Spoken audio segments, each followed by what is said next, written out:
श्री सच्चिदानंद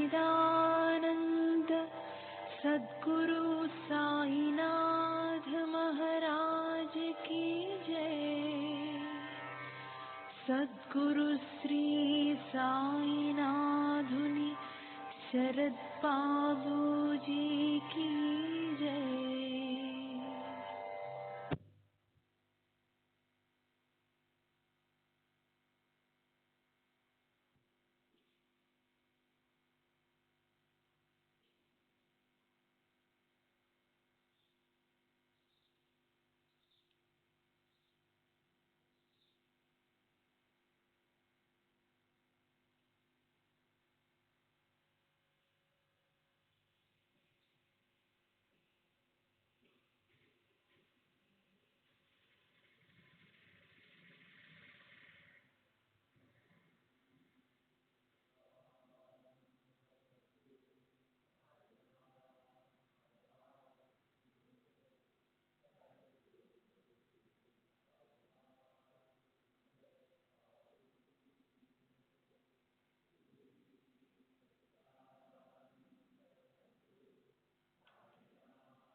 श्री सच्चिदानंद सद्गुरु साईनाथ महाराज की जय। सद्गुरु श्री साईनाथ शरद बाबू जी की जय। శ్రీ సాయినాథాయ నమః. శ్రీ సాయిబాబా సత్య చరిత్ర 35వ అధ్యాయం నిన్నటి తరువాయి. దేవతలు, బ్రాహ్మణులు, గురువు వీరి దగ్గరకు వెళ్ళేటప్పుడు ఖాళీ చేతులతో పోరాదు. కనుక కాక దారిలో 2 సేర్లు అంటే సుమారు 1 కిలో ద్రాక్ష బళ్ళు కొనుక్కు వెళ్ళాడు. లోపల గింజలు లేని జాతికి చెందిన ద్రాక్షలు ఉంటాయి. కానీ అప్పుడు గింజలున్న ద్రాక్ష బళ్ళే అతనికి దొరికాయి. కనుక కాక వాటిని కొన్నాడు. సరే, పిచ్చాపాటి మాట్లాడుకుంటూ వాళ్ళ ముగ్గురు షిరిడి చేరారు. బాబా దర్శనం కోసం మసీదుకి వెళ్లారు. సాయిబాబా భక్తుడు బాబాసాహెబ్ తర్కడ్ అక్కడ కూర్చునున్నాడు. బాబాని పరీక్షించాలన్న కుతూహలంతో తర్కడ్ని ధరంసి ఏమని అడిగాడో వినండి. ఇక్కడ విశేషం ఏమిటి? జనులు ఎందుకు వస్తారు ఇక్కడికి? దానికి తర్కడ్ ఇలా అన్నాడు, బాబా దర్శనం కోసం వస్తారు. ధరంసి ఇంకా ఇలా అన్నాడు, ఇక్కడ చమత్కారాలు జరుగుతాయని విన్నాను. దానికి తర్కడ్ ఇలా అన్నాడు, నాకైతే అలాంటి భావన లేదు. మన మనసులో తీవ్రేచ్ఛ ఎలా ఉంటే అది అలా నెరవేరుతుంది. కాక బాబా పాదాలపై తల ఉంచి ద్రాక్షలను ఆయన చేతికి అర్పించాడు. అక్కడ చాలా మంది భక్తులున్నారు. బాబా వారికి అవి పంచడం మొదలెట్టారు. ఇతరులతో పాటు బాబా ధరంసికి కూడా ద్రాక్షలు ఇచ్చారు. కానీ గింజలున్న ద్రాక్షలు అతనికి ఇష్టం లేదు. అతనికి గింజలు లేనివే ఇష్టం. ఇలాంటి ద్రాక్షలు అతనికి నచ్చవు. మొదట మొహమాట పడ్డాడు. ఇవెలా తినాలా అని అతను ఇబ్బంది పడ్డాడు. కానీ వాటిని తిరస్కరించడం కూడా అతని మనసుకు ఇష్టం లేకపోయింది. అదిగాక డాక్టరు ద్రాక్షలను కడగకుండా తినొద్దని చెప్పాడు. ఇంతమందిలో కేవలం తను మాత్రమే వాటిని కడిగి తినడం బాగుండదు అని అలా నానా రకాల ఆలోచనలు అతని మనసులో చెలరేగాయి. తరువాత అతను వాటిని నోట్లో పెట్టుకున్నాడు. గింజలన్నీ జేబులో వేసుకున్నాడు. మహాత్ముల పవిత్ర స్థలాన్ని ఎంగిలి వస్తువులతో అపవిత్రం చేయలేకపోయాడు. తరువాత షావుకారు మనసులో ఇలా అనుకున్నాడు, ఈ బాబా నిజంగా సాధువై ఉంటే నాకు గింజలున్న ఈ ద్రాక్షపళ్ళు ఇష్టం ఉండదని ఆయనకి తెలీదా? మరి నాకు వాటిని బలవంతంగా ఎందుకు ఇస్తున్నారు? అతని మనసులో ఆలోచన వచ్చి రాగానే సాయిబాబా అతనికి మరిన్ని ద్రాక్షపళ్ళు ఇచ్చారు. అవి గింజలున్నవి అని తెలుసు కనుక ధరంసి వాటిని అలాగే చేతిలో పెట్టుకున్నాడే కానీ నోట్లో వేసుకోలేదు. గింజలున్న ద్రాక్షలు ఇష్టం లేదన్న మాట నిజమే. కానీ బాబా వాటిని స్వహస్తాలతో ఇచ్చారు కదా అని ధరంసి మనసులో సందిగ్ధం. ఏం చేయాలో అతనికి తోచలేదు. నోట్లో వేసుకోవడానికి మనసు ఒప్పడం లేదు. అందుకని గుప్పెట్లో పెట్టుకున్నాడు. ఇంతలో బాబా ఇలా అన్నారు, తినేసెయ్యి. షావుకారు ఆజ్ఞను పాటించాడు. బాబా తినేసెయ్యి అనడంతో ధరంసి ఆ ద్రాక్షను నోట్లో వేసుకోగానే అవన్నీ గింజలు లేనట్లు అయిపోయాయి. ధరంసికి ఎంతో తమాషాగా అనిపించింది. అలా ఆ ద్రాక్షలు గింజలు లేకుండా ఉండడం చూసి ధరంసి విస్మయం చెందాడు. ఈయన సామర్థ్యం ఎంత విలక్షణం! ఈ మహాత్ములకు శక్యం కానిదంటూ ఏముంటుంది? నా మనసులోని కోరిక తెలుసుకుని సాయిబాబా నాకిచ్చిన ద్రాక్షలని గింజలుండి కడగనిపోయినప్పటికీ గింజలు లేకుండా హితకారకాలయ్యాయి. ధరంసి నిర్ఘాంతపోయాడు. అతను సంశయాలన్నీ విస్మరించాడు. అభిమానమంతా కరిగిపోయింది. మహాత్ముల పట్ల ప్రేమ ఉదయించింది. ఇదివరకు తీసుకున్న ప్రతిజ్ఞలన్నీ గాలికి ఎగిరిపోయాయి. హృదయంలో సాయిబాబా పట్ల ప్రేమ ఉప్పొంగింది. షిరిడీకి రావాలన్న అతని ఉత్సాహం దృఢ నిశ్చయం చేసుకున్నట్లు స్థిరపడింది. బాబాసాహెబ్ తర్కడ్ అక్కడే సాయిబాబా వద్ద కూర్చునున్నాడు. అందులో కొన్ని ద్రాక్ష పళ్లను సాయిబాబా అతనికి కూడా పంచారు. అప్పుడు ధరంసి అతను అడిగాడు, మీ ద్రాక్షలు ఎలా ఉన్నాయి? తర్కడ్ ఇవి గింజలున్న పళ్ళని చెప్పగానే ధరంసి మనసుకు ఎంతో దిగ్భ్రాంతి కలిగి సాయిబాబా సాధువే అన్న శ్రద్ధ కలిగింది. దాన్ని దృఢం చేసుకోవడానికి ధరంసికి మరో ఆలోచన వచ్చింది. ఒకవేళ సాయిబాబా సాధువై ఉంటే అప్పుడు ఆ తర్వాత పంచబోయే ద్రాక్షలు కాకా మహాజన్ నుండే పంచడం ప్రారంభిస్తారు. సాయిబాబా ద్రాక్ష పళ్ళను ఎంతో మందికి పంచారు. కానీ షావుకారి గారి మనసులో పైన చెప్పిన ఆలోచన రాగానే ఆయన కాకా దగ్గర నుంచి పళ్ళు పంపిణీ ప్రారంభించడం షావుకారికి ఆశ్చర్యం అనిపించింది. అలా ఇతరుల మనసుల్లోని ఆలోచనలను గుర్తుపట్టగలిగే శక్తి అతని సాధుత్వానికి చిహ్నం. సాయిబాబాని మహాత్ములుగా అంగీకరించడానికి ధరంసికి అది దోహదం చేసింది. శ్రీ సచ్చిదానంద సద్గురు సాయినాథ్ మహారాజ్ की जय. सद्गुरु श्री साईनाथ शरद बाबू जी की जय.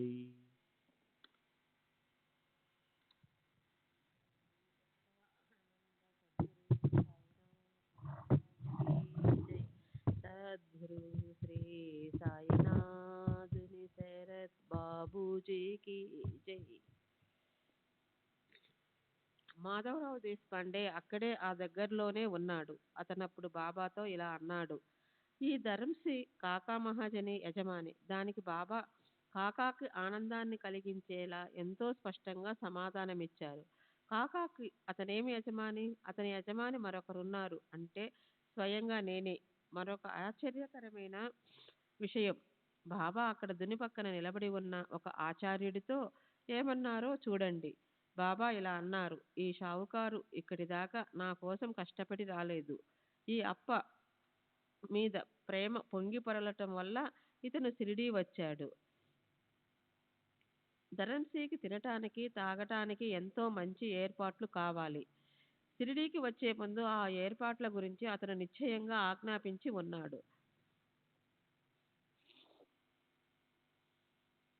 అది తెలుసుకొని సాయిబాబా అతనికి ఇలా చురక వేశారు. ఇతరులెవ్వరికీ ఇది అర్థం కాలేదు, కానీ ధరంసికి అది తెలిసింది. సరే, అలా జరిగింది సంభాషణ. ధరంసి తన నిశ్చయాన్ని మర్చిపోయాడు. తనంత తానే బాబా పాదాలపై పడి వాడకి తిరిగి వెళ్ళిపోయాడు. తరువాత మధ్యాహ్న హారతి జరిగింది. ఇంటికి తిరిగి వెళ్ళటానికి వీళ్ళు సిద్ధమయ్యారు. బాబాని అనుమతి తీసుకునే వేళ అయిందని వీళ్ళు ముగ్గురు మసీదుకు బయలుదేరారు. ధరంసి కాకాతో ఇలా అన్నాడు, నేను మాత్రం బాబాను అనుమతి అడగను, నువ్వే అడుగు, నీకే అది అవసరం. దానికి మాధవరావు ధరంసితో ఇలా అన్నాడు, కాకా ప్రయాణానికి నిశ్చయం లేదు. ఒక వారమైతే తప్ప అతనికి అనుమతి లభించదు. మీరే అడగొచ్చు కదా. తరువాత వాళ్ళు ముగ్గురు మసీదుకు వెళ్ళి కూర్చున్నాక మాధవరావు అనుమతి అడిగినప్పుడు, బాబా మొదలు పెట్టిన కథను ప్రశాంత చిత్తంతో వినండి. ఒక అస్థిరమైన మనసు గల వ్యక్తి ఉండేవాడు. ఇంట్లో ధనధాన్యాలు సమృద్ధిగా ఉండేవి. అతనికి శరీరకంగానూ మానసికంగానూ ఏ బాధ లేదు. అయినా అనవసరంగా బాధపడడం అతనికి అలవాటు. అకారణంగా తల మీద లేనిపోని భారాలు మోస్తూ అటూ ఇటూ తిరుగుతుండేవాడు. మధ్యలో ఆ భారాన్ని కింద పెట్టేవాడు. అంతలోనే మళ్ళీ నెత్తికెత్తుకునేవాడు. అతని మనసుకు శాంతి అన్నది లేకుండా పోయింది. అతని అవస్థ చూసి నా మనసులో దయ ఉత్పన్నమైంది. నేను అతనితో ఇలా అన్నాను, నీకిష్టమైన చోట ఆ భారాన్ని కింద పెట్టేయి. ఊరికే ఎందుకు తిరుగుతావు? ఒక చోట హాయిగా కూర్చో. ధరంసికి ఈ మాటలు ముళ్ళులా గుచ్చుకున్నాయి. అవి తన గురించి అన్నవేనని అతను గుర్తించాడు. ఏ కారణము లేకుండా ధరంసి ఎప్పుడూ విచారిస్తూ ఉండేవాడు. ఊరికే బాధపడుతుండేవాడు. ఎంతో సిరి సంపదలు, గౌరవ ప్రతిష్టలు ఉండి కూడా అతని మనసుకు తృప్తి లేకపోయింది. వీపు మీద కాల్పనిక దుఃఖాన్ని ఎంతగానో మోస్తూ ఆ విచారంలోనే అతను మునిగిపోయి ఉండేవాడు. సాయిబాబా నోటి మాటలు విన్న షావుకారు గారి మనసుకు ఆశ్చర్యం కలిగింది. తన పరిస్థితినే బాబా చెప్తున్నారని దాన్నెంతో ఆదరంతో విన్నాడు. కాకాకి వెంటనే తిరిగి వెళ్లేందుకు అనుమతి లభించటం ఎంతో అశక్యమైనది. కానీ అది ఏ ప్రయాస లేకుండానే సహజంగా ప్రాప్తించింది కనుక ధరంసి మనసుకు సంతోషం అనిపించింది. కాకా తనతో తిరిగి రావాలని ధరంసి ఎంతో ఇచ్చ పెట్టుకున్నాడు. బాబా అంగీకారాన్ని ప్రసాదించి దాన్ని గట్టెక్కించారు. షావుకారు గారికున్న ఈ ప్రతిజ్ఞ సంగతి కూడా బాబాకి ఎలా తెలిసింది? ఇది కూడా బాబా సాధుత్వ లక్షణమే. ధరంసికి విలక్షణమైన ఈ లక్షణం కూడా తెలిసింది. ధరంసి సంశయాలన్నీ దూరమయ్యాయి. సాయి సాధువు అని స్పష్టమైంది. భక్తుల మనసుల్లోని భావాన్ని బట్టి బాబా వారికి అనుభవాన్నిస్తారు. భక్తులు తాము ఏ ఏ మార్గాల్లో పోవాలని కోరుకుంటారో ఆయా మార్గాల్లోనే సాయిబాబా వారిని పెడతారు. వారికున్న అర్హత ఏమిటో బాబాకి తెలుసు. దాన్ని బట్టే వారికి ఆ ప్రయాణంలోని పరమార్థం కూడా లభిస్తుంది. భక్తులు భక్తియుక్త అంతఃకరణ కలవారైనా లేదా పరిహసించే వారైనా సరే సాయిబాబా ఆ ఇద్దరి మీద ఒకేలాంటి కృప చూపేవారు. కొందరిని దూరం చేయటం, కొందరిని దగ్గరకు తీయటం అనేది ఆ కరుణామయ తల్లికి తెలియదు. వారిద్దరూ బయలుదేరినప్పుడు బాబా కాకా నుంచి 15 రూపాయలు దక్షిణ అడిగి తీసుకొన్నారు. అతనితో ఆయన ఇలా అన్నారు, దక్షిణ కోసం నాకు 1 రూపాయి ఇస్తే దానికి బదులుగా నేను 10 రెట్లు ఎక్కువ ఇవ్వవలసి ఉంటుంది. నేను ఎవరి దగ్గర అనవసరంగా తీసుకోను. నేను అందరినీ దక్షిణ అడగను. నా ఫకీరు ఎవరి వైపు వేలు చూపుతాడో వారి దగ్గరే నేను దక్షిణ ప్రస్తావన తెస్తాను. ఆ ఫకీరు కూడా రుణపడి ఉన్న వారినే అడిగిస్తాడు. దాత అది ఇస్తాడు. అంటే పంట కోసమే గింజలు నాటుతాడు. డబ్బున్న వారి డబ్బు పరోపకార కృత్యాలకు, శాస్త్రోక్త ధార్మిక విధులు చేయటానికి ఖర్చు పెడితేనే వారికది శ్రేయస్కరమవుతుంది. సదాచరణతో ప్రవర్తిస్తే ఔదార్యంతో దానం చేస్తే ఒక్క ఫలం మాత్రం నిశ్చయంగా ప్రాప్తిస్తుంది. అదేమిటంటే ఆ మానవుల వద్ద జ్ఞానం చోటు చేసుకుంటుంది. ఈశ్వర ప్రాప్తి మార్గానికి బోధ అవుతుంది. ఎందరో మానవులు కష్టంతో లభించిన ఈ ధనం తమ ఇష్టమైనట్లు అనుభవించటానికేనని అనుకుని ధార్మిక కార్యాలను ఆచరించకుండా అకారణంగా ఇష్టం వచ్చినట్లు ఖర్చు పెడతారు. కానీ కూడపెట్టి 10 కోట్ల దాకా పోగు చేసిన డబ్బుని విషయ సుఖాలను అనుభవించాలన్న కోరికతో ఎన్నటికీ వృధా చేయని మానవులు సుఖిస్తారు. నా అదర్థం ఉపతి ఇష్టతి, ఇవ్వకుండా లభించదు అన్న వేదశాస్త్ర వాక్యం అందరికీ తెలుసు. ఇది వరకు ఇచ్చినదే ఎదుట నిలబడుతుంది అని బాబా దక్షిణ అడిగేవారు. రామావతారంలో రాముడు బంగారు శ్రీమూర్తులను లెక్కలేనన్ని దానం చేశాడు. దానికి ఫలితం కృష్ణుడు 16,000 రెట్లుగా కృష్ణావతారంలో పొందాడు. భక్తి జ్ఞాన వైరాగ్యాలు లేనటువంటి ఎంతో అమాయక భక్తుల్లో మొదట వైరాగ్యాన్ని ఉత్పన్నం చేసి బాబా అప్పుడు వారికి భక్తి జ్ఞానాలను ప్రసాదిస్తారు. బాబా దక్షిణ తీసుకునేది వైరాగ్య లక్షణం. శ్రీ సచ్చిదానంద సద్గురు సాయినాథ్ మహారాజ్ కీ జై. సద్గురు శ్రీ సాయినాథుని శరత్ బాబూజీకి జై. తరువాత వారిని భక్తి మార్గంలోనికి తెచ్చి బాబా వారిని జ్ఞాన మార్గంలో ప్రావీణులుగా చేస్తారు. నేను మాత్రం చేసేదేమిటి? 1 తీసుకుంటాను, దానికి 10 రెట్లు ఇస్తాను, క్రమక్రమంగా జ్ఞాన మార్గానికి తీసుకొస్తాను. బాబా అలా అన్నప్పుడు ధరంసి లోభం వదిలిపోయింది. తనంత తానుగా అతను బాబా చేతిలో 15 రూపాయలు పెట్టాడు. మునుపటి తన నిశ్చయాన్ని మర్చిపోయాడు. ఇదంతా అపూర్వంగా జరిగింది. బాబా భక్తులను కొంత మొత్తాన్ని అడగడంలో అప్పుడప్పుడు నిగూఢమైన భావం ఉండేది. శ్రీరామ పురందరేని 2 రూపాయలు అడిగారు. దానికి అంతరార్థం నిష్ఠ, సహనం. వాటిని అడిగారు. సౌభాగ్యవతి తారాబాయి తర్కడ్ని 6 రూపాయలు అడిగారు. దానికర్థం కామ, క్రోధ, లోభ ఇత్యాది షడ్పులాల్ని బాబా అడిగారు. ముఖ్యంగా దక్షిణ అడిగి బాబా భక్తులకు దాన ధర్మాలు చేసి డబ్బుని యోగ్యమైన పద్ధతిలో ఖర్చు పెట్టడాన్ని నేర్పారు. ఉపనిషత్తుల్లో, పురాణాల్లో దానం ఇవ్వడంలోని గొప్పతనం గురించి అడుగడుగునా చెప్పబడింది. ఈ జన్మలో ఇలాంటి పుణ్యకర్మలు చేస్తే ఉత్తమ ఫలితం మరో జన్మలో కలుగుతుంది. రామావతారంలో బంగారు శ్రీమూర్తులను అపారంగా దానం చేయడం వల్ల కృష్ణావతారంలో 16,000 రెట్లుగా దాని ఫలాన్ని పొందాడు. అదీకాక దక్షిణ ఇవ్వడం వల్ల భక్తులకి డబ్బు పట్ల ఉన్న లోభం తగ్గిపోయి వారిలో వైరాగ్యం ఉత్పన్నం కావాలన్నదే బాబా ఇచ్చ. ఎందుకంటే వైరాగ్యం వచ్చాకే భక్తి జ్ఞానాలకు మార్గం సులభమవుతుంది. మొత్తానికి దక్షిణ అడగడానికి కారణం బాబా తన గురించి డబ్బు పోగు చేసుకోవడం కాక కేవలం భక్తులకు ఏదో రకంగా శ్రేయస్సు సాధింపజేసి పెట్టడానికే. లేకపోతే తాము దేహాన్ని వదిలేసినప్పుడు ఆయన జేబులో కేవలం 16 రూపాయలు మాత్రమే ఎందుకు లభించేవి? ధరంసికి అనిపించింది. తను మొదట ఊరికే ప్రగల్భాలు పలికాడు.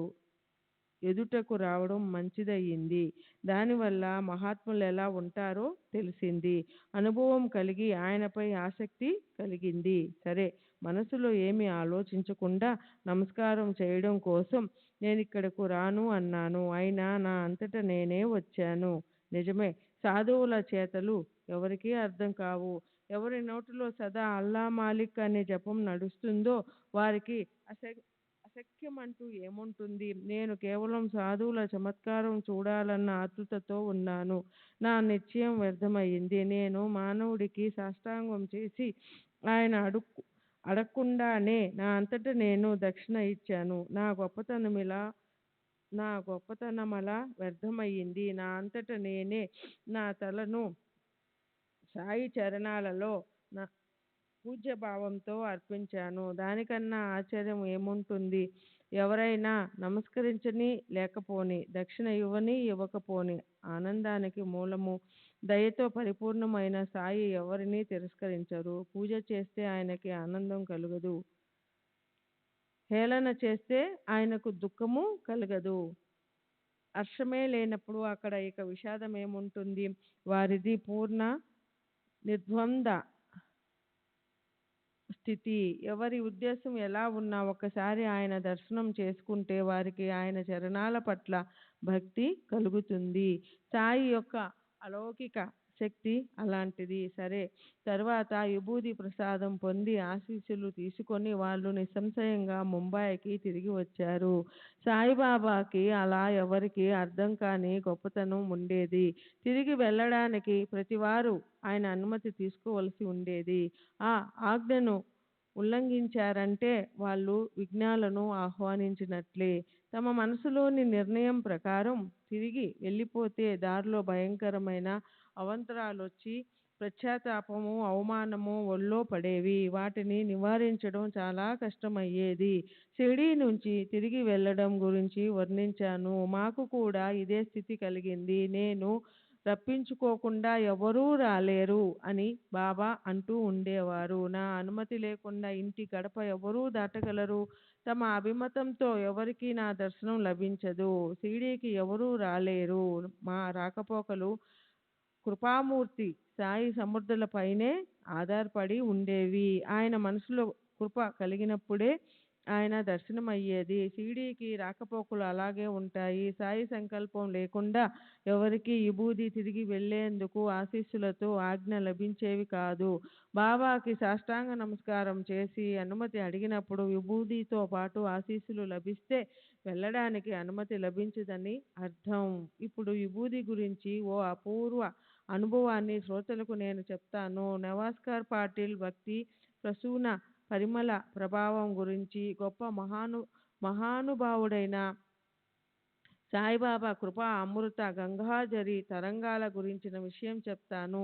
బాంద్రా పట్టణంలో ఓ కాయస్థ ప్రభుజాతికి చెందిన వ్యక్తి ఉండేవాడు. ఎంత గొప్ప ప్రయత్నం చేసినప్పటికీ అతనికి రాత్రిపూట హాయిగా నిద్ర పట్టేది కాదు. కళ్ళు గట్టిగా మూసుకొని పడుకుంటే మరణించిన అతని తండ్రి ప్రతిరోజు నిద్ర మధ్యలో అతని స్వప్నంలోకొచ్చి అతన్ని మేలుకొల్పేవాడు. అంతకు పూర్వం జరిగిన మంచి చెడు విషయాలను మనోగా వాక్యం మాటున దాగిన గుప్తము, నింద్యము, క్లిష్టము అయిన ఆలోచనలను తిట్లు, శాపనార్థాల రూపంలో ఉచ్చరిస్తూ అతని తండ్రి అతని మాటల ఈటెలతో తూట్లు పొడిచేవాడు. ప్రతిరోజు ఇదే తంతు. ప్రతిరోజు అతనికి నిద్రాభంగం అయ్యేది. అతనికేమీ పరిష్కారం కనపడలేదు. అలా అతన్ని పట్టి పీడిస్తున్న ప్రారబ్ధం వదల్లేదు. ఆ వ్యక్తి విసిగిపోయాడు. అతనికేమీ ఉపాయం తోచలేదు. అందుకేం చేయాలని ఒక సాయిబాబా భక్తుణ్ణి అడిగినప్పుడు అతనిలా చెప్పాడు, మాకు మరో వైద్యం గురించి తెలియదు. సాయి మహారాజు గొప్ప మహాత్ములు. ఆయనపై శ్రద్ధ పెడితే ఆయన విభూది మనపై ప్రభావం చూపుతుంది. ఆ సాయి భక్తుడు చెప్పినట్లే ఇతను చేశాడు. అతనికి అనుభవం కూడా అలాగే వచ్చింది. అలాంటి చెడు స్వప్నం అతనికి మళ్ళీ రాలేదు. కర్మవశాత్తు అతని మిత్రుడు సాయి సమర్థుని శిష్యుడు. అతను ఆశ్చర్యకరమైన విభూది మహిమను వర్ణించి దాన్ని అతనికి కొద్దిగా పెట్టి ఇలా అన్నాడు, నిద్రపోయే ముందు కొంచెం నుదుటిపై పెట్టుకొని పొట్లాన్ని తల కింద పెట్టుకో. శ్రీ సాయిని స్మరించు. హృదయంలో భక్తిభావం పెట్టుకో. అప్పుడు విభూది ప్రభావం చూడు. పీడ వెంటనే పలాయనం చిత్తగిస్తుంది. విభూదికున్న సహజ గుణం ఇది. సరే, అదలా అయ్యాక ఆ రాత్రి అతనికి గాఢ నిద్ర పట్టింది. దుస్వప్నాలకు చోటు లేకుండా పోయింది. ఆ వ్యక్తి మనోప్రాంగణంలో ఆనంద దీపికలు వెలిగాయి. అతన్ని అనుసరించి ఆ ఆనందం, అతన్ని ఆవరించిన ఆ ఆనంద జరీ తరంగాల గురించి ఏం చెప్పాలి? విభూది పొట్లాన్ని అతనెప్పుడు తలగడ కింద పెట్టుకునేవాడు. సాయిబాబాని నిరంతరం స్మరిస్తూ ఉండేవాడు. తర్వాత అతను బాబా ఫోటో తెచ్చుకున్నాడు. గురువారం నాడు తల దగ్గర గోడకి తగిలించాడు. పూలమాల వేసి ఆదరంతో పూజించేవాడు. ఎప్పుడు ఆ ఫోటోని అలా చూస్తూ ఉండేవాడు. ప్రతి గురువారం మాల వేసేవాడు. మనసులో నిత్య పూజ చేసుకునేవాడు. అతని పీడలన్నీ నివారించబడ్డాయి. ఆ ప్రకారంగా ఆ నియమాన్ని కఠిన పద్ధతితో నడిపించాడు. అతనికి శాశ్వత సుఖం లభించింది. నిద్రను చెడగొట్టే దుస్వప్నాల దుర్గతిని అతను మర్చిపోయాడు. అది విభూది వల్ల కలిగే ఒక ప్రయోజనం. ఇప్పుడు మరొక ఆశ్చర్యకరమైన అపూర్వ ప్రయోజనం గురించి చెప్తాను. ఎలాంటి కష్ట సమయంలోనైనా ఈ విభూది పెట్టగానే కోరుకున్న విధంగా అది ఫలితాన్ని ఇస్తుంది. బాలాజీ పాటిల్ నవాస్కర్ అనే పేరు గల గొప్ప భక్తుడు ఉండేవాడు. బాబాకి అసాధారణ సేవ చేసి ఆయనకి అతను తన శరీరాన్ని అంకితం చేశాడు. గ్రామంలో నిత్యము బాబా రాకపోకలు చేసే స్థలాన్ని, అలాగే లెండీలో తిరిగే బాబా దారిని శుభ్రం చేసే పని నవాస్కర్దే.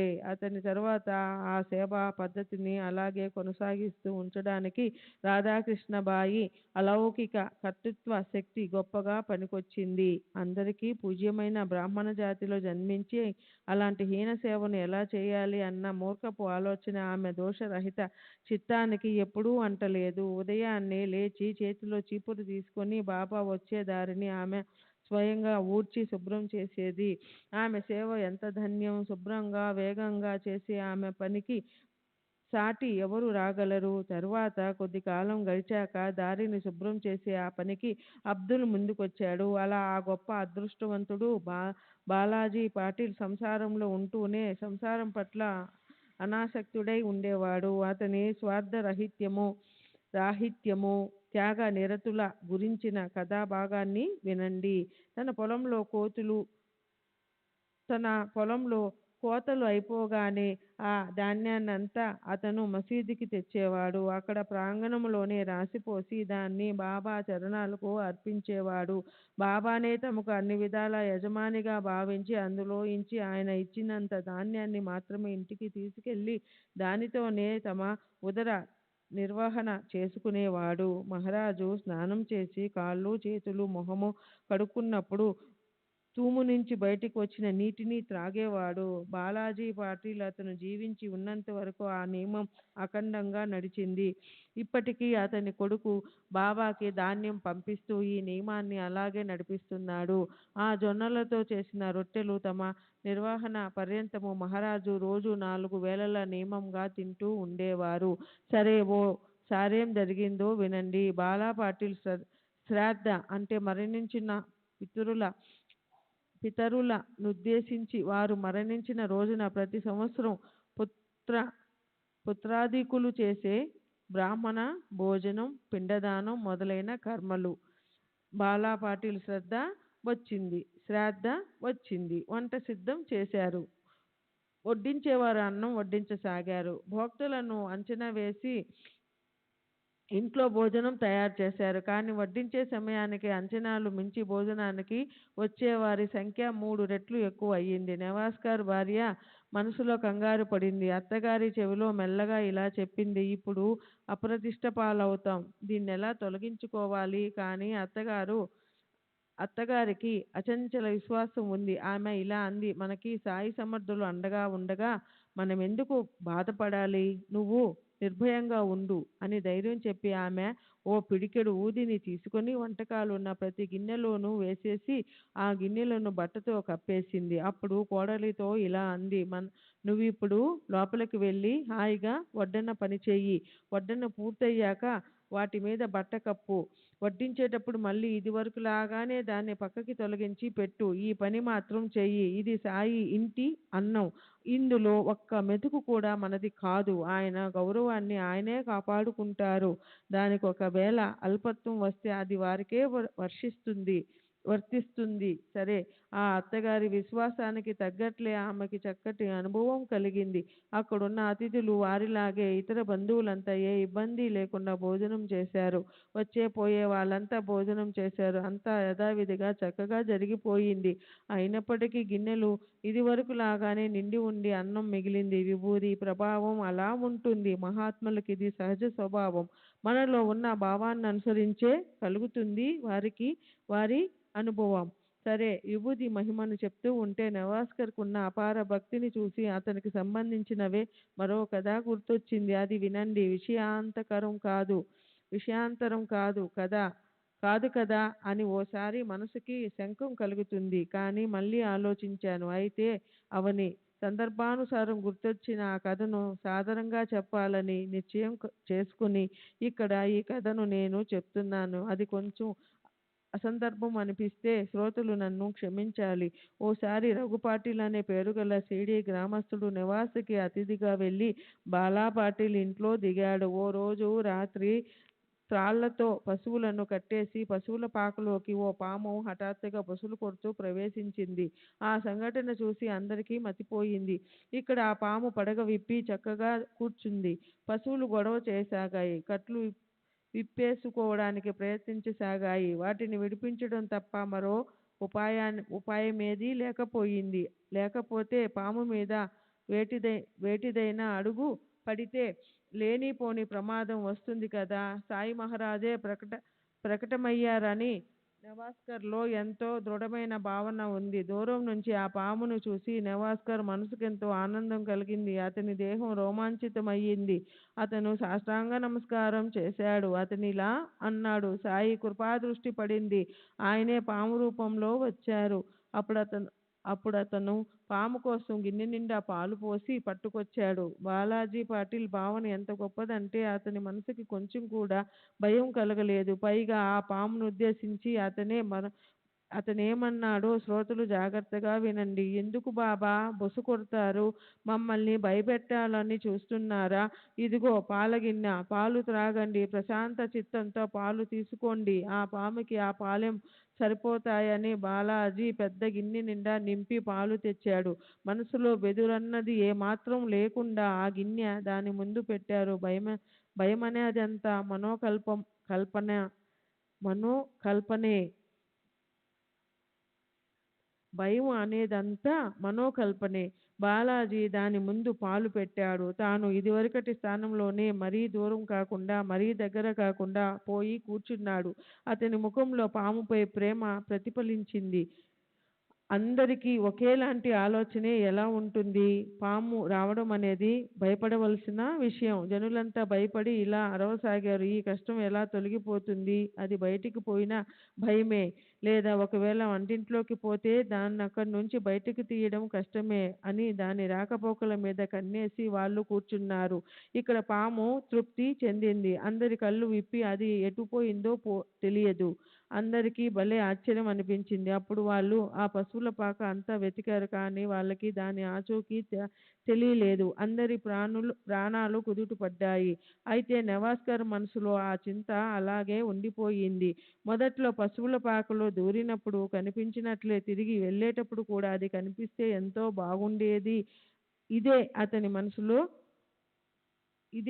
మనసులో గునుపు.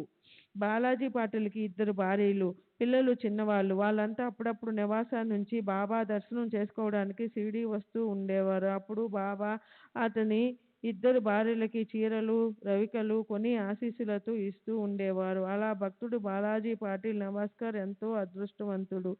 శ్రీ సచ్చిదానంద సద్గురు సాయినాథ్ మహారాజ్ కి జై.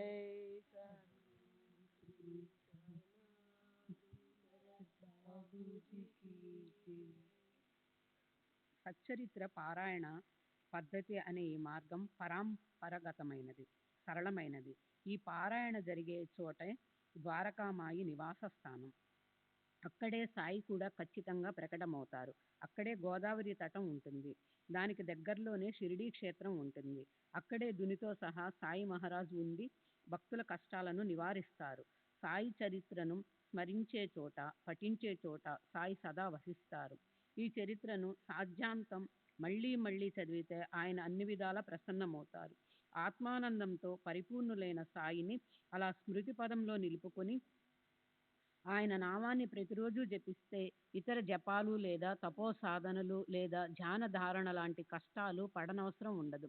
కారుణ్యమయులైన సాయి చరణాలలో కమనీయ ప్రేమ పెట్టుకుంటూ సాయి విభూతిని అనుభూతితో నిత్యం నియమంగా పెట్టుకుని నోట్లో వేసుకునే వాళ్ళ మనస్సుల్లోని కోరికలన్నీ ఏ కొరత లేకుండా నెరవేరుతాయి. వారికి 4 పురుషార్థాలు సాధ్యమై వాళ్ళు కృతార్థులవుతారు. స్వార్థ పరమార్థాల్లోని కఠిన తాత్పర్యాలన్నీ స్పష్టంగా కనిపిస్తాయి. విభూతి స్పర్శతో మహాపాపాది భయంకర పాతకాలు, ఉపపాతకాలు సమూలంగా నశిస్తాయి. లోపల బయట పరిశుద్ధులవుతారు. సరే, విభూతి పెట్టుకోవటంలోని విశిష్టత నిజానికి భక్తులకు తెలుసు. కానీ శ్రోతలకు శ్రేయస్సు కలగాలని ఆ వర్ణనను విస్తరించాను అన్న మాట కూడా సరికాదు. నాకు స్వయంగా దాని మహిమ ఉన్నదున్నట్లు సరిగా తెలియదు. అయినప్పటికీ శ్రోతల హితం కోసం సంక్షిప్తంగా దాన్ని నిరూపించాను. కనుక సాయికి వందనం చేసి శ్రోతలను నేను ఇలా ప్రార్థిస్తున్నాను. మీకు మీరే అనుభవించి చూడండి. నేను చెప్పే మాట వినండి. ఇక్కడ తర్క కుతర్కాలతో పని లేదు. అత్యంత పూజ్యభావం ఉండాలి. బుద్ధి చాంచల్యం ఇక్కడ పనికిరాదు. శ్రద్ధాళువులు కావాలి. శ్రద్ధ లేకుండా కేవలం తర్క కుతర్కాలు చేసేవారు, వాద వివాదాలు చేసేవారు లేదా విమర్శకులకు మహాత్ముల నుంచి ఉత్తమ ఉపదేశం ప్రాప్తించదు. శుద్ధ భావికులకే అది లభిస్తుంది. కథలోని లోటుపాట్లన్నీ సాయి ప్రేరణ వల్లే కలిగాయనుకుని దోష దృష్టి పెట్టకుండా సాయి సచ్చరిత్రను చదవండి. అందుకు రసిక పాఠక బృందం తమ మనోప్రాంగణంలో నిరంతరం గుర్తుంచుకోవడానికి కారుణ్యామృత సాగరం, ప్రేమమూర్తి అయిన సాయిబాబాను స్థాపించుకోండి. ఎక్కడి గోవా, ఎక్కడ షిరిడి, అక్కడి దొంగతనం గురించిన ఆనంద సుధలు చిలికే అందమైన కథను సాయిబాబా స్పష్టంగా చెప్తారు. కనుక హేమాడ్ పంత్ మనస్సులో సాయి చరణద్వయంపై మస్తకం పెట్టి శ్రోతలను చక్కగా లక్ష్యం పెట్టి వినమని వినయంగా విన్నపం చేస్తున్నాను. సర్వులకి శుభమస్తు. ఈ ప్రకారంగా సత్పురుషులు, సజ్జనులు ప్రేరణ కలిగించిన భక్త హేమాడ్ పంత్ రచించిన శ్రీ సాయి సమర్థుల సత్య చరిత్రలోని చికిత్స ఖండనం విభూతి మండకం అనే పేరు గల 35వ అధ్యాయం ముగిసింది. శ్రీ సద్గురు సాయినాథార్పణమస్తు. శుభం భవతు. సచ్చిదానంద సద్గురు సాయినాథ్ మహారాజ్ కీ జై. సద్గురు శ్రీ సాయినాథుని శరద్ బాబూజీ కీ జై. 35వ అధ్యాయానికి పరిపూర్ణ వివరణ. గడిచిన 3 అధ్యాయాలలో 33, 34, 35 సాయిబాబా విభూతికుండే అపార మహిమను, గుణాలను గురించిన వర్ణన అడుగడుగునా వచ్చింది. ఇప్పుడు వాటన్నిటి గురించి కొద్దిగా పరిశీలించడం ప్రయోజనకరంగా ఉంటుంది. రక్ష, విభూతి, అంగార అని కూడా అనబడే అలాంటి బాబా విభూతికుండే గుణాలు 2 విభాగాల్లో వస్తాయి. ఒకటి ప్రాపంచికము, రెండవది పారమార్థికము. ఒకటి ప్రాపంచికము. ఇందులోని ముఖ్యమైన గుణం ఏమిటంటే మానవ జీవన ప్రాంగణంలో బాధించే ఏ రకమైన వ్యాధి వడగాడ్పులనైనా సమూలంగా నయం చేయటం. ఉదాహరణకి ప్లేగు, ప్రసవ వేదన, గర్భద్వారం మూసుకుపోవటం, సర్పం లేదా తేలుకాటు, దుస్వప్నాల వల్ల నిద్ర చెడిపోవడం, అసలు నిద్రే పట్టకపోవటం, ఎముక వ్రణం అంటే ఎముకలో లోతుగా ఏర్పడిన వ్రణం, గినియా, అపస్మారకం, మూత్రపిండాల్లో రాళ్ళు, కడుపులో గడ్డ మొదలైనవి. అందుకు శ్రద్ధ, సహనం మాత్రం కావాలి. శ్రద్ధ అంటే బాబా విభూతితో వ్యాధులు నయమవుతాయన్న దృఢ విశ్వాసం. సహనం అంటే వ్యాధి నయమయ్యేందుకు ఎంత ఆలస్యం పట్టినా ధైర్యాన్ని సడలనీయకుండా ఎదురు చూడటానికి సిద్ధంగా ఉండటం. వ్యాధి తిరగబెట్టినప్పటికీ శ్రద్ధను చలించనీయకుండా ఉండటం. అన్య ఉపాయాల వైపు అసలు మొగ్గు చూపకుండా ఉండటమే. అఖండంగా జ్వలించే బాబా దునిలోని విభూతి వెనుక బాబా దైవశక్తి ఉంది. కానీ సందర్భం వచ్చినప్పుడు భక్తులకుండే దృఢమైన శ్రద్ధ వల్ల ఆ దైవశక్తి అగరొత్తుల బూడిద లేదా దారిలోని మట్టిలో నుంచి కూడా ఉత్పన్నమవగలదు. రోగిని వదిలి దూరంలో ఉండే మరో వ్యక్తికి పెట్టినప్పటికీ దాని ప్రభావం ప్రకటమవగలదు. కొన్నిసార్లు ఏ రోగికి విభూతి పెట్టామో అతనికి సాయిబాబా మీద శ్రద్ధ లేకపోవటం లేదా అతను ఆయన పేరైనా వినిపించకపోవటం వంటివి జరిగినప్పటికీ అతని మీద విభూతి ప్రభావం కల్పించి అతని వ్యాధి నయమవుతుంది. కానీ అలాంటి సందర్భం అరుదు. ఒకవేళ అలాంటి సందర్భం వచ్చినప్పటికీ దాని వెనుక విభూతినిచ్చేవారి శ్రద్ధ లేదా స్వయంగా బాబా ఇచ్చ, కృప ఉంటాయి. సంసారంలో ఉపయోగపడే విభూదికి మరో లక్షణం ఏమిటంటే, పని మీద ఇంటి నుంచి బయటికి వెళ్లే ముందు నుదుటికి విభూది పెట్టుకొని బయలుదేరితే విఘ్నాలన్నీ నశించిపోతాయి. అలాగే ప్రతిరోజు ముఖం కడుక్కొని స్నానం చేసి నిత్యము విభూతి పెట్టుకొని దాన్ని సేవనం చేస్తే మనం పుణ్యాన్ని సంపాదించి పవిత్రులమవుతాం. పూర్ణ ఆయుష్ ప్రాప్తిస్తుంది. మనస్సులోని కోరికలన్నీ నెరవేరి మనకు సుఖ సంతోషాలు ప్రాప్తిస్తాయి. చివరికి ఎలాంటి కష్ట సమయంలోనైనా, అంటే అది అంచనాలకు మించి ఎక్కువగా అతిథులు వచ్చే అప్రతిష్ట కలుగగల సంకటమైన విభూదిని ఉపయోగిస్తే అది ఉత్తమ ఫలితాన్ని ఇస్తుంది. శ్రీ సచిదానంద సద్గురు సాయినాథ్ మహారాజ్ కీ జై. సద్గురు శ్రీ సాయినాథుని శరద్ బాబూజీ కీ జై. చేసే సాధన మార్గంలో అన్నిట్లోకి మొదటి అవసరం శారీరక మానసిక శుద్ధి. విభూతిని దేహానికి పూసుకోవటం అంటే పూజ కోసం నీటితో స్నానం చేసి దేహాన్ని శుద్ధి చేసుకున్నట్లు. శాస్త్రాలు దీన్ని అంగీకరించాయి. కానీ దానితో పాటు అలా చేయటం వల్ల మనసు శాంతిగా పవిత్రంగా అవుతుంది. అది లోపల బయట నిర్మలత ప్రాప్తింప చేయటానికి సాయం చేస్తుంది. అలాగే విభూది స్పర్శతో భయంకర మహాపాతకాలు ఉపపాతకాలు సమూలంగా నశిస్తాయి. ముక్తికాంత వచ్చి భక్తుల ముంగిట వాళ్తుంది. ఇంతేకాదు, పారమార్థిక మార్గం యొక్క గుహ్యార్థం వారికి స్పష్టమై వారికి పారమార్థికం సాధ్యమవుతుంది. వాళ్ళు కృతార్థులవుతారు. అన్నిటికన్నా ముఖ్యమైన విషయం, విభూది పంచటంలో బాబా ఏం సూచించేవారో గుర్తుపెట్టుకుంటే పారమార్థికంలో భక్తులకు గొప్ప లాభం కలుగుతుంది. విభూది అంటే బూడిద లేక మట్టి. జగత్తు కూడా ఈ విభూతి లాంటిదే. ఇలా వ్యాపించిన ఈ విశ్వం నాశవంతమైనది. చివరికి అది బూడిద అయిపోవలసిందే. మన దేహం కూడా ప్రారంధాలను అనుభవించటం కోసం పంచమహాభూతాలతో తయారైన కట్టె. ప్రారంధం ముగిసిపోతే మరణిస్తాము. మనం బూడిదైపోతాం. భార్య, పుత్రులు, మేనమాములు, మేనల్లుళ్ళు వీళ్ళు ఎవరికి ఏమీ కారు. మనం నగ్నంగా వచ్చాం, నగ్నంగానే పోవలసి ఉంది. ఇది గుర్తుపెట్టుకుని దేహం మీద, సంపత్తి మీద మిథ్యాభిమానం, లోభం పెట్టుకోకుండా ఉండాలి. ఆ ప్రకారంగా విభూతిలో ఉన్న అంతరార్థాన్ని గుర్తుపెట్టుకుంటే పారమార్థాన్ని పోషించే వివేకపూర్ణ వైరాగ్యం ఉత్పన్నమవుతుంది. సరే, అప్పుడప్పుడు భావనా తరంగాలు పొంగితే బాబా రాగసుధలొదికే సుస్వర శబ్దంతో ఈ క్రింద ద్రుపదిని పాడుతూ ఉండేవాడు. రమతే రామ్ ఆయోజీ ఆయోజీ ఉదియాంకి గోనియా లాయోజీ. అదేమన్నా అబద్ధమా? బాబా సమాధి తర్వాత కూడా గడిచిన 74 సంవత్సరాలలో అఖండంగా ప్రజ్వలించే దినితో బాబా ఎన్ని విభూది బస్తాలు ఉత్పన్నం చేస్తున్నారో, ఎంతమంది భక్తులకు శ్రేయస్సు కలిగిస్తున్నారో. విభూతి ధన్యం. భక్త వాత్సల్యమృత వర్షిణి అయిన సాయి జనని ధన్యం.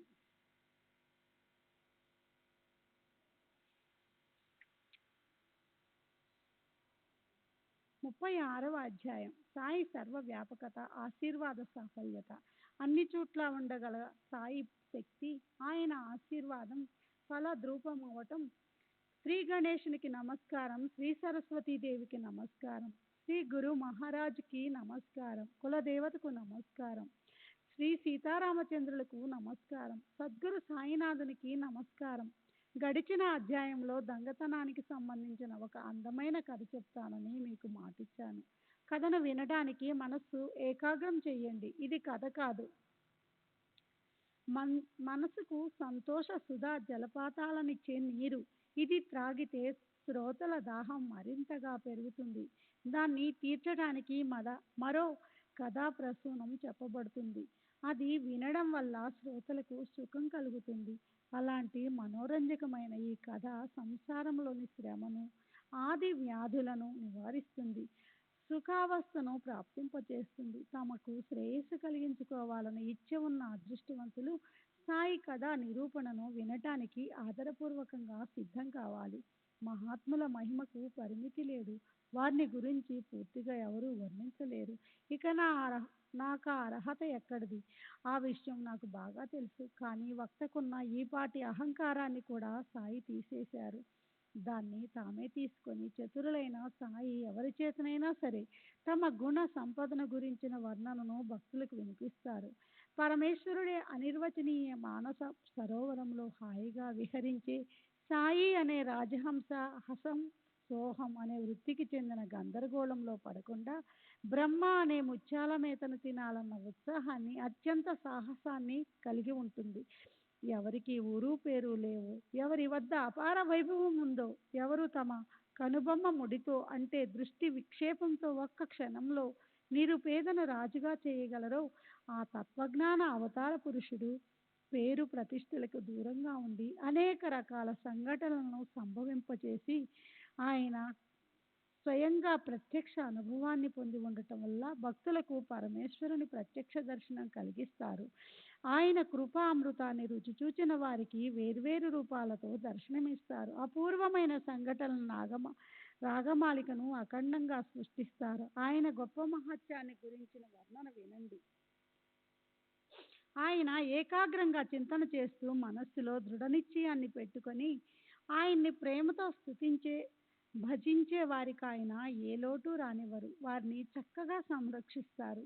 ఆయనకి కథ సురభిలాలంటే ఎంతో ఇష్టం. శ్రీ సచ్చిదానంద సద్గురు సాయినాథ్ మహారాజ్ కీ జై. సద్గురు బాబూజీకి జై. అందుకే వాటిని నాకు సతతము గుర్తుకు తెప్పించి శ్రోతలను వక్తను నిమిత్త మాత్రులుగా చేసి భక్తుల మనోరథాలను నెరవేరుస్తున్నారు. సాంసారిక వ్యవహారాలను త్యాగం చేసి పారమార్థికం వైపే సదా మనసుని అంతఃకరణను నిలిపి చేతిలో చక్రాన్ని ధరించే శ్రీ విష్ణువుని అంటే పరమేశ్వరుని వశం చేసుకుని ఉంటే ఆయన అనంత ప్రాణులను ఉద్ధరించారు. ఆయన పట్ల దేశీయులు విదేశీయులు భక్తి కలిగి ఉంటారు. వారి భక్తి అనే జెండా ఎత్తుగా గగనసీమలో ఎగురుతుంది. ఆయన దీనులను దుర్బలులను పిలిపించుకునేవారు. అందరి మనోరథాలను నెరవేర్చేవారు. సరే, ఇప్పుడు ఆ పరమ పవిత్రమైన సాయి చరిత్రను శ్రద్ధగా వినండి. అప్పుడు ఆ వక్త శ్రోతల నోరు చెవులు పూర్తిగా పాపం నుంచి విముక్తులవుతాయి. ఓసారి గోవాలో ఉండే ఇద్దరు వ్యక్తులు బాబా దర్శనానికి వచ్చారు. వారు ఇద్దరు ఆయన దర్శనంతో ఆనందించి సాయి చరణాల పట్ల ఆకర్షితులైనారు. ఇద్దరూ కలిసే వచ్చినప్పటికీ సాయిబాబా ఒకరినే దక్షిణ అడిగారు. ఆయన అతనితో నాకు 15 రూపాయలు ఇవ్వు అన్నారు. అతను ఆనందంగా ఇచ్చాడు. రెండవ వ్యక్తి నుంచి ఏమీ కోరలేదు. అయినా అతను 35 రూపాయలు ఇచ్చాడు. కానీ బాబా వాటిని వెంటనే తిరిగి అతనికే ఇచ్చేశారు. అందుకతనికి విస్మయం కలిగింది. అప్పుడు మాధవరావు దేశపాండే కూడా అక్కడే ఉన్నాడు. బాబా భేదభావాన్ని చూసి అతను బాబాని ఏమడిగాడో వినండి. బాబా, అదేంటలా చేశారు? ఇద్దరు మిత్రులు కలిసే వచ్చారు కదా. ఒకరిని దక్షిణ అడిగారు. రెండవ వారు స్వయంగా ఇచ్చినా తీసుకోకుండా తిరిగి వారికే ఇచ్చేశారు. మహాత్ముల దగ్గర ఈ భేదభావం ఎందుకు? ఒకరిని మీ అంతటా మీరే అడిగారు. రెండో వారు సంతోషంగా ఇచ్చినప్పటికీ దాన్ని తిరిగి అతనికిచ్చి అతన్ని నిరాశపరిచారు. కొద్దిపాటి డబ్బు పట్ల ప్రీతిని చూపించడం, ఎక్కువ డబ్బు పట్ల ఉదాసీనత. నేనే గనక మీ స్థానంలో ఉంటే అలా చేసి ఉండేవాడిని కాదు. దానికి బాబా ఇలా సమాధానమిచ్చారు. శ్యామ, నీకు తెలియదు. నేను ఎవరి వద్ద ఏమీ తీసుకోను. ఈ మసీదు తల్లికి రుణంగా రావాల్సిన డబ్బుని మాత్రమే భక్తుల నుంచి అడిగి తీసుకుంటాను. అదిచ్చేవాడు రుణముక్తుడవుతాడు. నాకు ఇల్లు ఉందా, సంసారం ఉందా? నాకు డబ్బు అవసరమేముంది? నేనైతే అన్ని రకాలుగా నిశ్చితంగా ఉన్నాను. రుణము, శత్రుత్వము, హత్య వాటి నుంచి ఎవరు ఎన్నటికీ తప్పించుకోలేరు.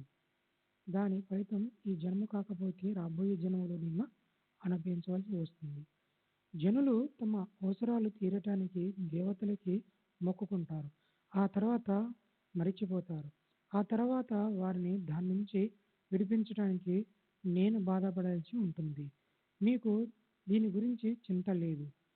అవసరమైనప్పుడు మీరు ఎంతో నమ్రతతో విన్నవించుకుంటారు. తర్వాత మర్చిపోతారు. నా భక్తుల్లో రుణశేషం లేని వాళ్ళ మీద నాకు ఎంతో ప్రేమ ఉంటుంది. మొదట్లో ఆ వ్యక్తి దరిద్రుడు. అందుకే మొదటి జీతం రాగానే దాన్ని దేవుడికి అర్పిస్తానని మొక్కుకున్నాడు. అనుకున్నట్లు అతనికి 15 రూపాయల జీతం లభించింది. కానీ మొక్కుని మరిచిపోయాడు. తర్వాత 15 కాస్త 30 రూపాయలు అయింది. అది 60 గాను, 60 100 గాను, ఆ తర్వాత దానికి రెట్టింపుగాను, అలా నాలుగింతలుగా జీతం పెరిగింది. మొక్కు గురించి విస్మరణ కూడా అలాగే పెరిగిపోయింది. అలా పెరుగుతూ పెరుగుతూ అతని జీతం 700 రూపాయలు అయింది. కర్మవశాత్తు ఈరోజు అతను ఇక్కడికి వచ్చాడు. అందుకని దక్షిణ నిమిత్తంతో 15 రూపాయలు నేను అతన్ని అడిగి తీసుకున్నాను. ఇప్పుడు రెండవ కథ విను. ఓసారి నేను సముద్ర తీరాన తిరుగుతూ ఉన్నప్పుడు నాకు పెద్ద భవనం కనిపించింది. దాని అరుగు మీదకు వెళ్ళి కూర్చున్నాను. నేను ఆ భవన యజమాని బ్రాహ్మణుడు, కులీనుడు, గొప్ప ధనవంతుడు. అతను నన్నెంతో ప్రేమపూర్వకంగా స్వాగతించాడు. నాకు కడుపు నిండా సుష్టిగా భోజనం పెట్టి నీరిచ్చాడు. అప్పుడు అక్కడే ఓ అలమార దగ్గర ఇంట్లో గోడలో ఖాళీ స్థలం పెట్టి అందులో పలకలు అమర్చి దానికి తలుపులు పెట్టిన బీరువా. స్వచ్ఛంగా సుందరంగా ఉన్న ఆ ప్రత్యేకమైన స్థలాన్ని నిద్రించడానికి ఇచ్చాడు నాకు. నాకు నిద్ర పట్టింది. నేను గాఢంగా నిద్రపోవడం చూసి అతను రాతిని పక్కకు నెట్టి గోడ పగలగొట్టి నాకు తెలియకుండా నా జేబు కూడా కత్తిరించి నన్ను పూర్తిగా దోచుకున్నాడు. నిద్ర లేచిన తరువాత జరిగిన విషయం తెలియగానే నేను ఏడవటం మొదలుపెట్టాను. 30,000 రూపాయలు పోవడంతో మనసుకు ఎంతో దుఃఖం కలిగింది. అవన్నీ నోట్లు. అలా అకస్మాత్తుగా నష్టం కలిగినందుకు నా హృదయం బద్దలైంది. పైగా ఆ బ్రాహ్మణుడు నాకు ధైర్యం చెప్పసాగాడు. నాకు అన్నము, నీళ్లు, హితవు తప్పాయి. దీనున్నై నేను అక్కడే అరుగు మీద అలా కూచుండిపోయాను. 15వ రోజు గడిచిపోతుండగా ఓ ఫకీరు దారిన తిరుగుతూ ఆధ్యాత్మిక విషయాల గురించి ఉర్దూ భాషలో పద్యాలు చదువుతూ హఠాత్తుగా అక్కడికి వచ్చాడు. నేను ఏడవడం చూసి అతను నేను దుఃఖించడానికి కారణమేమిటి అని అడిగాడు. నేను కూడా అతనికంతా చెప్పాను. దానికి అతను ఇలా అన్నాడు: నేను చెప్పినట్లు చేస్తే నీ ఈ దుఃఖము నివారించబడుతుంది. నీకో ఫకీరు గురించి చెప్తాను. ఆయన చిరునామా ఇస్తాను. ఆయనకి నువ్వు శరణు వెళ్ళు. ఆయన నీకు నీ ధనాన్ని తిరిగి ప్రాప్తింపచేస్తారు. అయితే నేను చెప్పిన నియమాన్ని నువ్వు పాటించవలసి ఉంటుంది. నీవు కోరుకున్న ధనం తిరిగి నీకు లభించే వరకు ఆహారంలో నీకు ఇష్టమైన పదార్థాన్ని తినడం మానేయి. అప్పుడు నీ పని నెరవేరుతుంది అని ఆ ఫకీరు నన్ను కలిశాడు. నా డబ్బు నాకు తిరిగి లభించింది. అప్పుడా భవనం నుంచి వచ్చేశాను.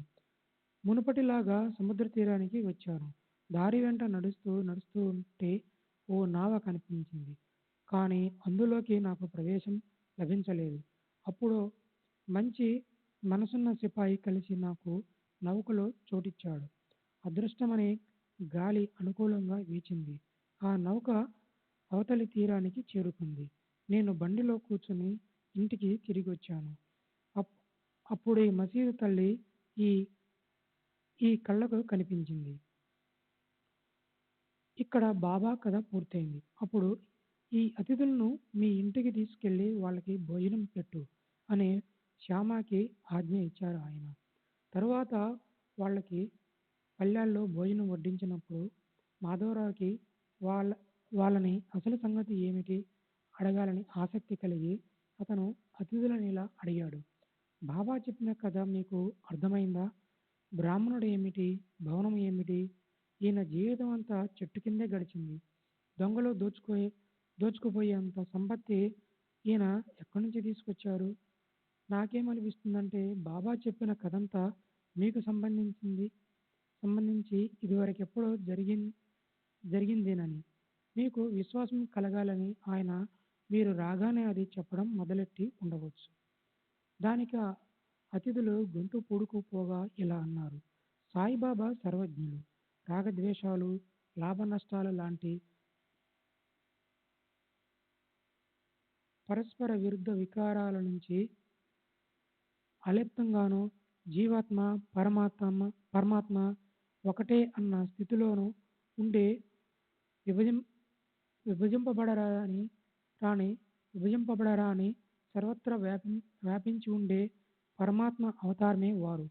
ఆయన ఇప్పుడు చెప్పిన కథలోని ప్రతి అక్షరము మాకు సంబంధించినదే. ఇదిగో ఈ చక్కటి భోజనం పూర్తయ్యాక అదంతా వివరంగా మీకు చెప్తాం. బాబా చెప్పినవన్నీ జరిగాయి. కానీ ఆయనకి మేము ఎవరమో తెలియదు కదా. వారికి ఈ విషయాలన్నీ ఎలా తెలిసాయి? ఇదంతా తమాషాగా ఉందే. సరే, భోజనమయ్యాక మాధవరావుతో పాటు తాంబూలం నములుతూ అతిథులు కథ చెప్పడం మొదలుపెట్టారు. ఆ ఇద్దరిలో ఓ అతిథి ఇలా అన్నాడు. పర్వత ప్రాంతం, సహ్యాద్రి పర్వత ప్రాంతంలోని ప్రదేశం నా స్వగ్రామం. కానీ ఉదర నిర్వహణ కోసం సముద్ర తీరంతో సంబంధం ఏర్పడింది. అందుకని గోవా వెళ్ళాను. ఉద్యోగం సంపాదించాలని దానికోసం దత్తపూజ చేశాను.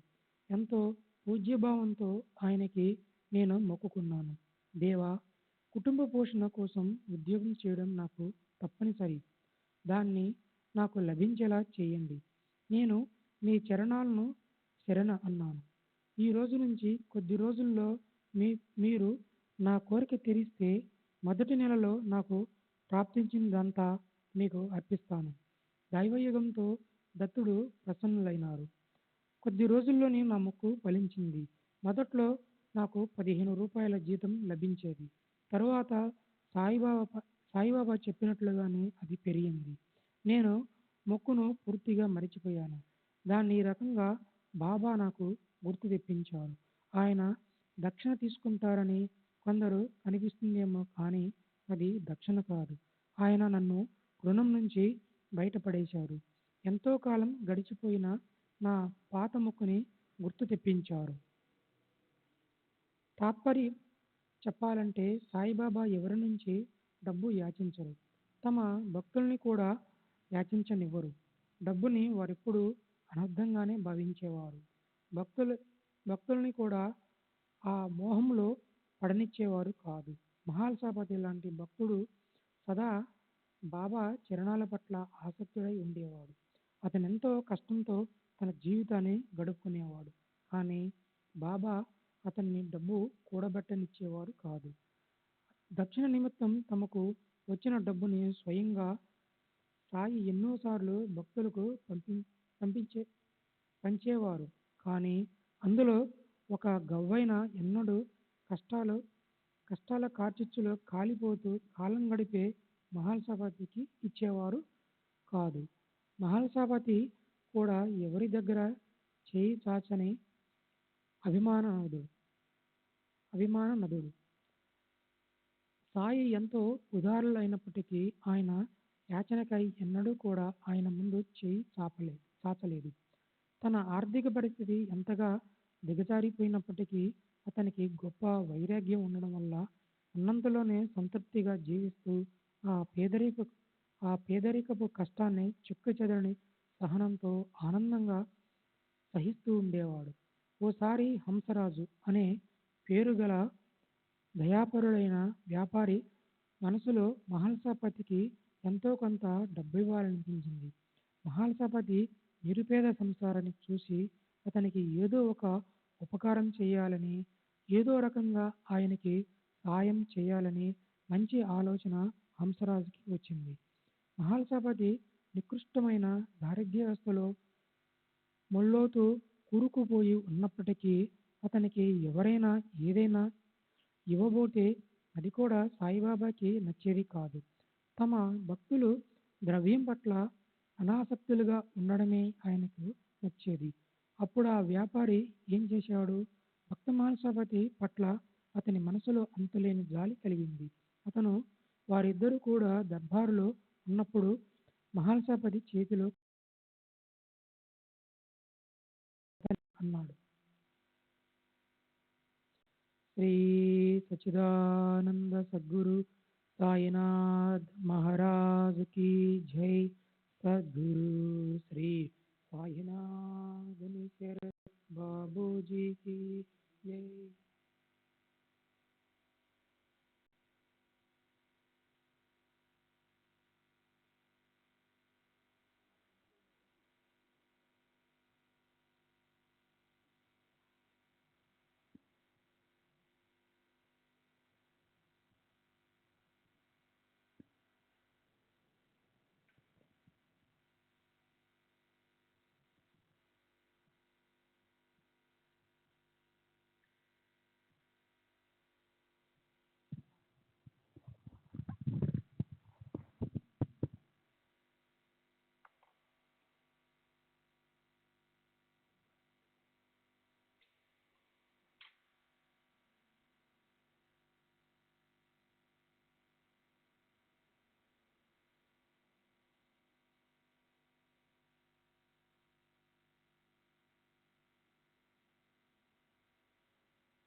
श्री सच्चिदानंद सद्गुरु साईनाथ महाराज की जय। सद्गुरु श्री साईनाथ शरद बाबू जी की जय। साई रहम नजर करना, बच्चों का पालन करना। साई रहम नजर करना, बच्चों का पालन करना। जाना तुमने जगत पसारा, सब ही झूठ जमाना। जाना तुमने जगत पसारा, सब ही झूठ जमाना। साई रहम नजर करना, बच्चों का पालन करना।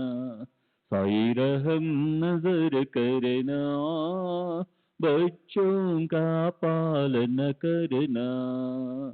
मैं अंधा हूँ बंधा आपका, मुझसे पथ दिखलाना।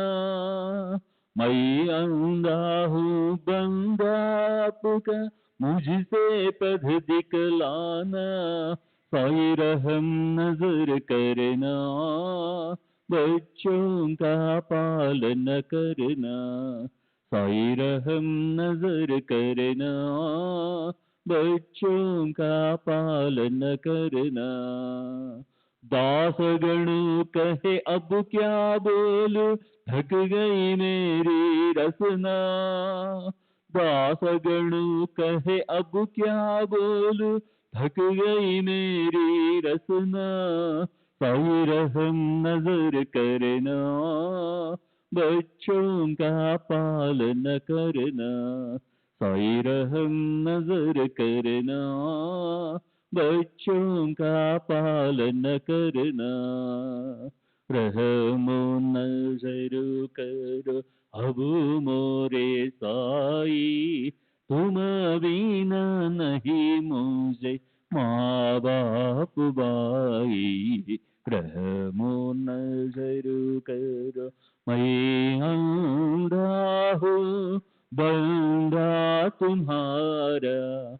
मैं अंधा हूँ बंदा तुम्हारा, मैं ना जानू, मैं ना जानू, मैं ना जानू अल्लाह इलाही।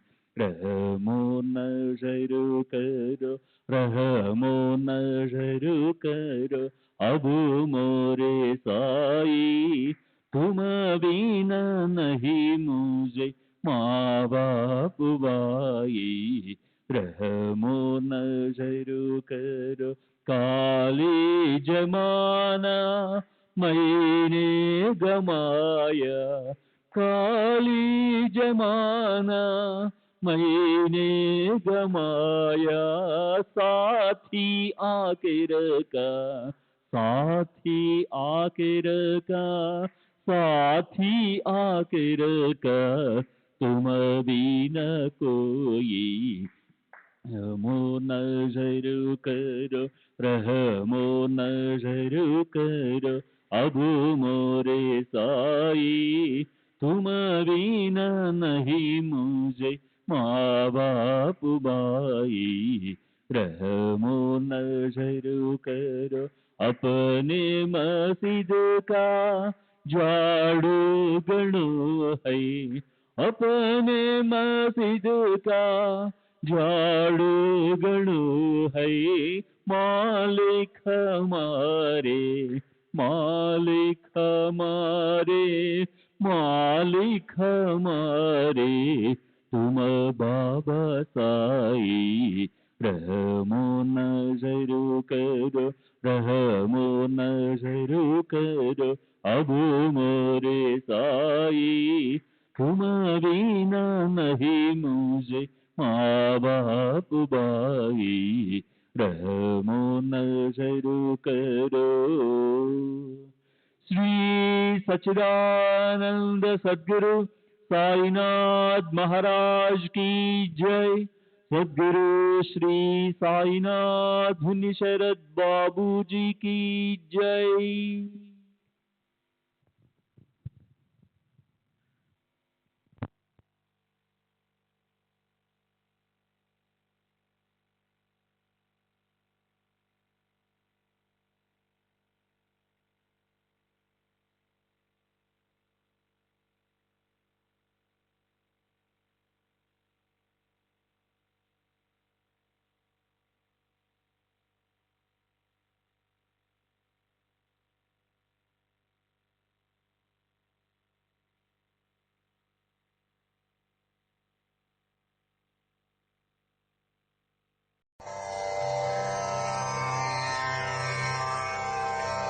श्री सच्चिदानंद सद्गुरु साईनाथ महाराज की जय।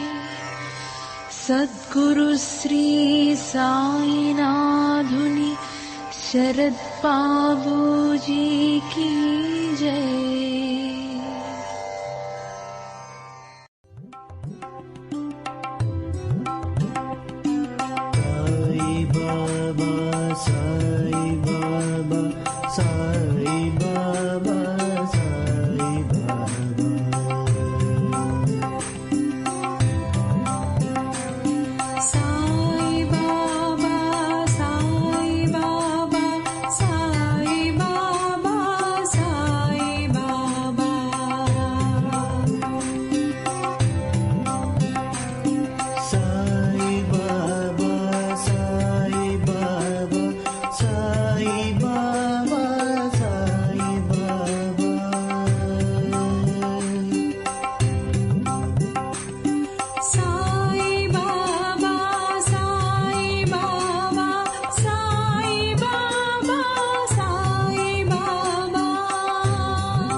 Sai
Baba